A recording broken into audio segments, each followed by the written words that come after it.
ભુજમાં medical college છે, તો મેડિકલ કોલેજમાં ગયો. મેડિકલનો 4થા વર્ષનો છોકરો ટોપર આવીને મને પગે લાગ્યો, સાહેબ મરી જવું. મેં તું કેમ? પેલીએ ના પાડી. અલા તું આના માટે અહીંયા ભણવા આવ્યો છે? દીકરા દીકરીઓ, આપણને ખબર જ નથી કે જીવન શું છે. જેમ તમને અઠવાડિયા પહેલા ખબર નથી કે હું અહીંયા, મને ગઈકાલે ખબર નથી, હું રાત્રે 2 વાગે આવ્યો. મેં તો અહીંયા સવારે બાપુની કથા સાંભળી, 1:30 વાગે નીકળી જઈશ. વાત થઈ, હું અહીંયા ઊભો છું. તો આ શું છે? મેરા હૈ સો જાવે નહીં, જો જાવે સો મેરા નહીં.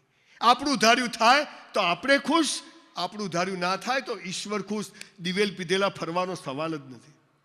આ તો જેને જુઓ, આ કોરોના આવ્યો ને, જેને પૂછો ને કોરોના આવી ગયો, ધંધાની પથારી ફરી ગઈ. અલા તું પહેલા કરોડપતિ હતો? તું પહેલા હાંધા મારતો હતો?